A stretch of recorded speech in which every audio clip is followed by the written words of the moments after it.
Welcome back. Now, today we're going to talk about, react to Cliffe talking with a member of the um, LGBTQ community. We're going to talk about it while Cliffe does what he does best. So, if you're new here, hi, I'm Prince, also known as the Transient Prince, and welcome to the channel. If you like the video, go ahead and leave a comment of your thoughts below, and subscribe and join the Transient Kingdom. Become a Sojourner. But with all that being said, let's get into this. The reason why a lot of people, like younger people like myself, are leaving the church in droves is literally because I feel like the church there's definitely a lot of hateful rhetoric. There's a lot, especially towards LGBT individuals. A lot of the times, churches are, a lot of churches, I've seen so many of them, they'll be like, some of them, it's so ironic when I hear, I'm a Christian, I don't judge. What do you mean, Christians say? Okay, so I want to touch on that first and foremost. And it's kind of ironic because a while ago, my brother was on the phone with my mom and we were having a conversation. And it's not exactly correlating to this. At the same time, it kind of is, because for the most part, he was mainly talking about how the world in of itself, not just Christianity, but the world in of itself is very hateful. And it seems like as the days go by, everyone is just hating more and more. And it's causing a lot of, division. Now, this is not just with the LGBTQ community. This is just Christianity and everything. It's like we're raising the next generation to hate each other. Unfortunately, when it comes to the faith, you have a lot of people in the church who are really hateful towards the LGBTQ community, and we're not supposed to be like that. You're not supposed to be hateful towards them. You're not, like, I can understand in some cases where someone might misinterpret you showing love as hatred. That's one thing. But when it's blatant and obviously you just hating them and you're being not even homophobic, but just hateful, because those are two different vocabs that get misconstrued a whole lot. But when you're being like biased and hateful towards anyone of a different race or sex or sexual preference, it's not cool. It's not cool. And I'm sorry in advance to anyone who's ever had to deal with that. My brother, who's gay, or I mean, he says he's bi. So I'll say that.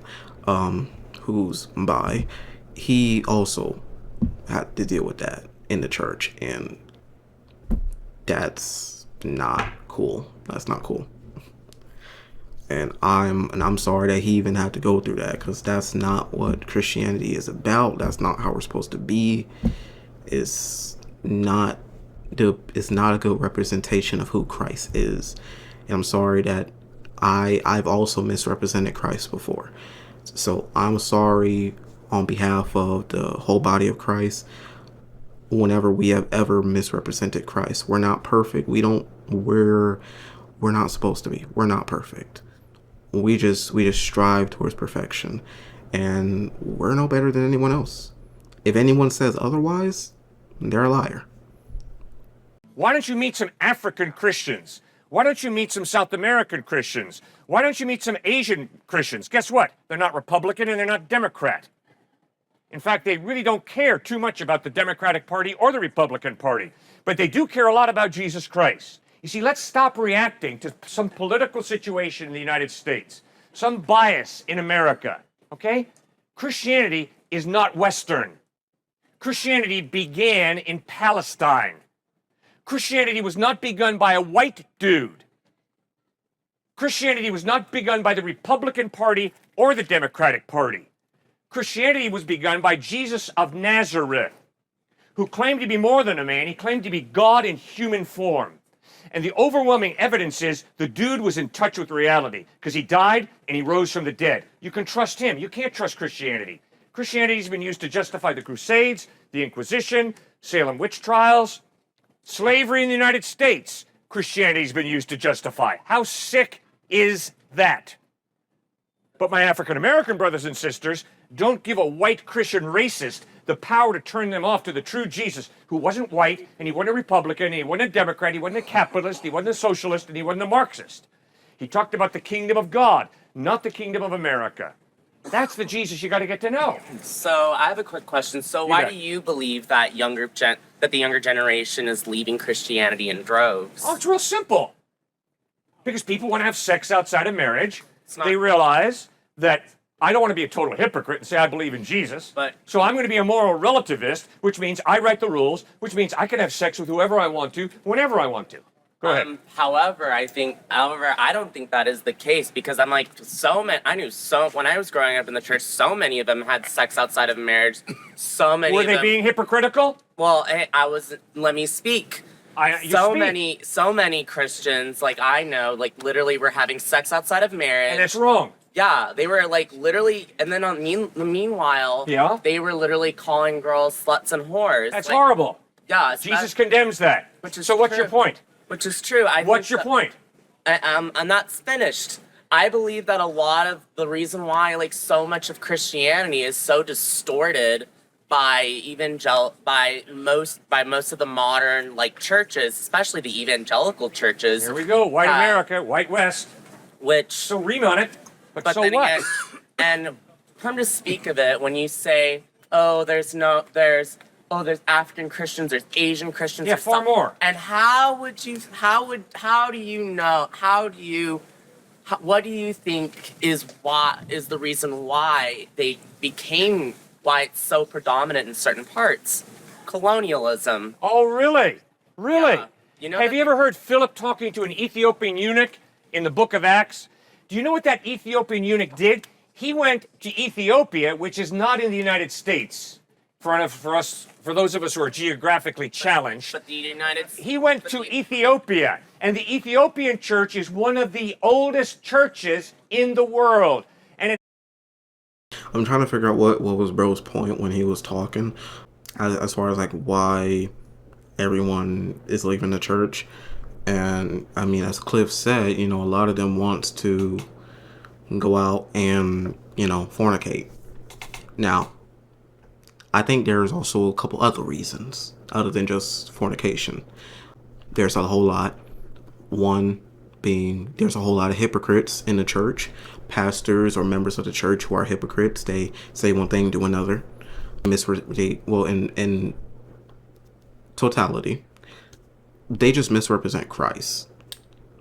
Now, some of it is for personal reasons. Either they don't understand the Bible, they haven't read the Bible, they can't come to terms with there actually being a God. There's a whole lot. There's a lot of reasons. Some of them I really do think just boil down to, nowadays, there's just a whole lot of false preachers and misrepresentations of Christ. On the other hand, yeah, there are some people who just can't get behind following God. They wanna fornicate. They wanna live their own life. They wanna live by their own means. They don't wanna follow a set of boundaries or guidelines, either because their parents were too strict, the church feels restricting, or none of the above. They just can't get behind it. When it comes, I'm sorry, that's my niece. But when it comes to Christ in the church, I really want to emphasize, you got to have a relationship with God on your own. You had to flip open the Bible on your own. You got to read the Bible on your own. And you got to build a relationship with God on your own. You got to. You cannot rely on the church to create a relationship with God for you. It'll not work like that. You can't have a relationship with anyone like that. I mean, you can go to church. You can use the church to meet God.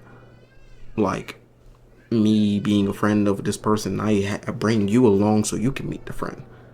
But I can't have a relationship for you with that individual. What I can do, though, is have you meet the person and you two develop that relationship. That's how it is with God, my guy. You go to church, you meet God, you got to build that relationship on your own. I just invite you. That's what it is when it comes to God. You got to build that relationship. Nothing to do with the West. It's in Ethiopia, Northern Africa. That's one of the earliest churches. And you know where a dude named Thomas went? He went to India, to southern India. And he planted a church in southern India, which is also one of the oldest churches in the world, which means the Ethiopian church and the church in India is older than any church in the United States. Much older. But do you want to know why a lot of those churches, a lot of Christianity was so widespread? Oh, I would love for you. Can you come here a second? I would love for you to tell me why he, as an African American, believes in Jesus. Do you believe in Jesus? Okay, so please tell me, and I would love for you to just keep your line of thinking going, because you're doing a great job. Why does he believe in Jesus? Come on, man, give it to me. He probably grew up with it, or... He was colonized, right? No. Oh, no? No, not... Well, that was your line of thought.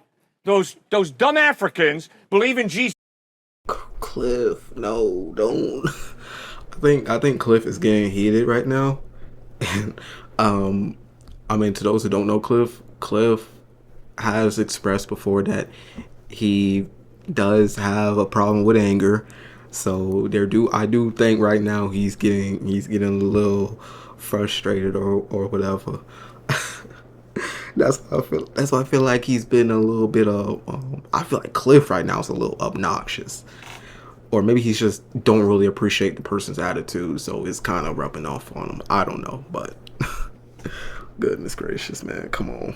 Just because they were colonized by those horrible white folk. You know, like, Give me a break. Can you stop using the race card for once? And No, you started it. You started it. You started it, man. Like, please. I mean, most people that I know that are Christians are Yes. they either grew up with it, like myself, or like a lot of my relatives that were Christian, a lot of them were addicts. And they turned to Christianity because they felt like that was the only way. Yeah. And you know what the largest group of atheists demographically in the world is? White guys. It's not... Ah, very interesting. Yeah. The largest group of atheists demographically in the world is white males. But I'm not white. Not That's very interesting. Not fully white, at least. Fine, I'm not talking about you. We I'm know. talking about white folks. It's white males like that yourself. comprise the highest percentage of atheists in the world. So please don't tell me that it's these people of different races who are colonized by Christians. Baloney. Africans understand materialism is bankrupt. Why? Because there's more to reality than making money. And Africans have put their faith in Christ, not because they've been colonized, but because they have a spiritual dimension as well as a physical dimension, and they appreciate capitalism. And that's why many African nations embrace capitalism. But they understand America is not the answer. The West is not the answer. The West is bankrupt in its moral relativism, in the evil that it does. But Jesus Christ, he is different. And that's why so many of my African American brothers and sisters have put their faith not in Christianity, not in the white man's religion, in Jesus Christ, because he is different. And just read Dr. Martin Luther King, for crying out loud. Dr. King understood that Jesus Christ is different. And that's why he called the ministers of Birmingham, Alabama, to stop their segregation, to stop their racism. So I'm hearing multiple abuses here of the church, which you have a legitimate point to say, and that's why Jesus Christ, his entire time here on earth, spoke against religious hypocrisy. So wouldn't it make a lot of sense for you to bring up hypocrisy? I agree with you. I only see that as leading credence to who Jesus truly was. If there was no Christian hypocrisy, then what in the world was Jesus talking about? And we would have to say, oh, he probably wasn't really speaking the truth too much.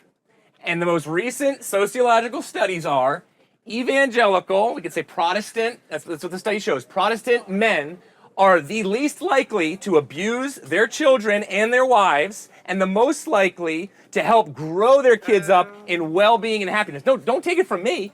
Go look at the studies yourself. Toxic masculinity. So what you're talking about just doesn't stack up to the latest research.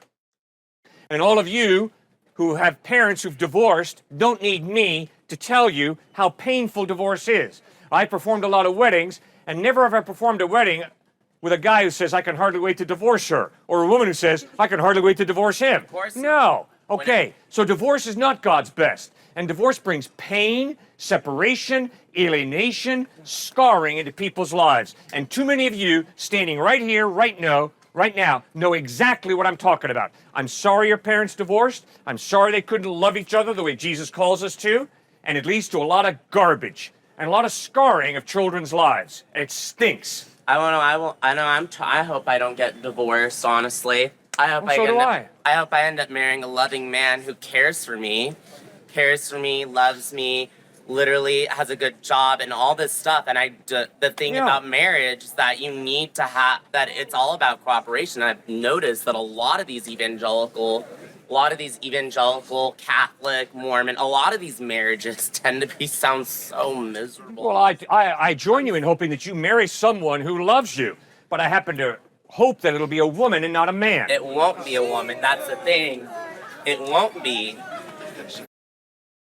You could hear everyone in the background just being like, bro, that is crazy that you would say that. But I mean, at the same time, like, he's Christian. You can't sit there and be Christian and just be like, oh, I hope you find someone that loves you, and not lead with the but I do hope, and not lead with what Cliffe said. Like, come on now, like, he's Christian. You really thought he was gonna sit there and just let that stand and practically just let the crack in the door be open for it to also just be a man? No. Listen. Christians cannot be gay. Christians cannot support gay. Neither can we support trans. We can't support none of it. Just like we don't support unaliving people, just like we don't support stealing, just like we don't support SA, just like we don't support abortion. We don't support a whole lot of stuff.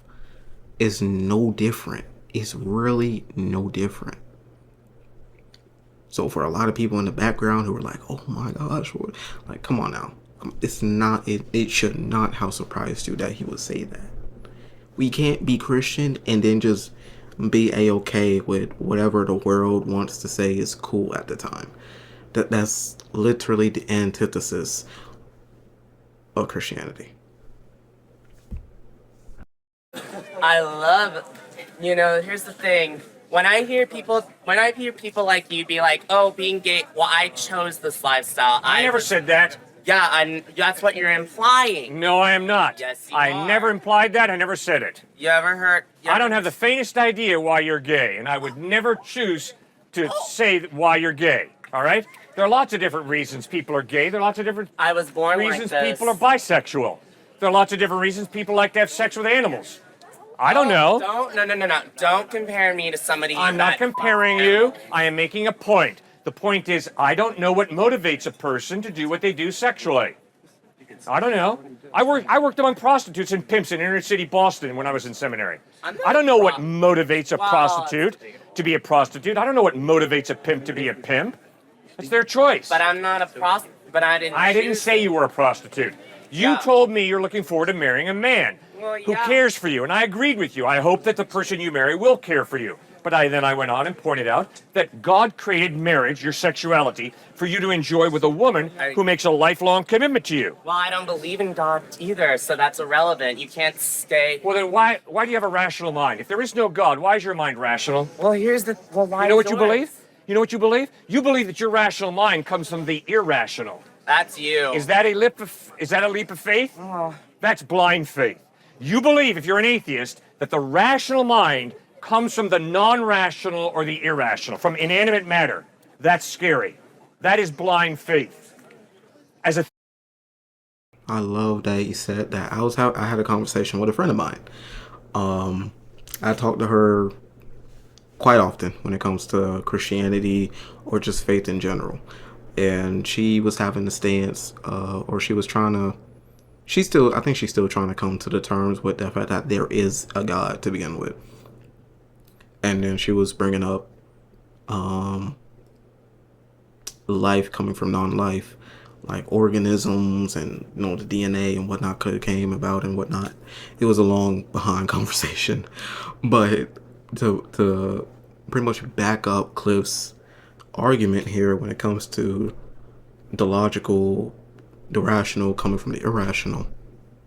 It makes perfect sense. It makes perfect sense that he would say that, because if you cannot believe that there is a God, you pretty much as an atheist just believe that everything happened by chance, which is a very warped logic and is a blind leap of faith. You gotta have more faith in that than to have faith to believe that there's a God. Like, what are the chances of the Big Bang happening, and from a big explosion, the world came to?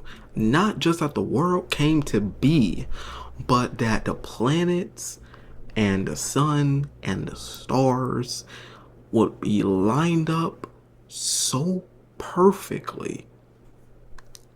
Not just that, but the planets lined up so perfectly. Gravity held everything in place so perfectly. The sun being the perfect distance from the earth being right where it is, with gravity holding it just the right amount. Then life on the planet, water and everything came to be on the planet. Plants, land, air, oxygen, the very atmosphere. Come on, come on. All that to happen. Not only that, but then life. Life. Life as complex as it is. DNA, the amount of information in your DNA. Where the heck would that have come from? Not to mention consciousness. The very fact that you're conscious to life, existence, the reality around you. The very complex and the complex of life, bro, your skeletal system, nervous system, your immune system, your very thought process, your brain, the air that you breathe. You know how complex the human body is and how sensitive it is as well? It just takes like a single germ to really kick your behind. Our body is so complex and amazing, but at the same time it's very sensitive to anything that damages it. I'm just saying, like, it is crazy to sit here and be like, oh, it was just a big bang, and like, you really got to break it down and think about it. And then to have such a huge leap in logic and such blind faith that there could not be a God, and yet you sit there and you look at everything around you and you're just like, yeah, a big bang did it, or something else happened, and that would totally make sense. But a God, nah, come on now. We really, I couldn't stand behind it. I could not stand by it and have such logic. I couldn't. It's too, everything's just too perfect. The logic just wouldn't add up to it. And that's why I sit here and I'm just like, nah. Theist, I know that my rational mind, which puts me in touch with reality, is a gift from a rational being, God. But you, if you're an atheist, believe, oh no, my rational mind comes from the non-rational, the irrational. Wow, that is a miracle. The only problem is you don't have a miracle worker because you don't believe in God. I'm convinced your rational mind is a gift that God has given you. Therefore, please use it well, because it's very important. Yeah, well, I'm also young, stupid. I'm a whore. I make dumb decisions all the time, but don't we all? Yes, don't we all? I make dumb decisions all the time also. I'm a sinner, and I desperately need God's grace. And that's what Jesus Christ offers me through his death on the cross. I'm a dirty, rotten sinner, just like you. I'm no better than you. I am no better than you. None. We both are sinners. We both have flipped God off, just in different ways. I feel like I wish this was the reading challenge on Drag Race. Yeah, well, I thought you chose to stand where you're standing. I didn't know anybody forced you to stand here. Is anybody forcing you to stand here? Oh, no. All right, so if you have a free will, I respect your free will. You can stand and talk the way you want to stand and talk. Let anybody else speak? How Good, about all right. anybody else? You bet. Yes, sir. Yeah.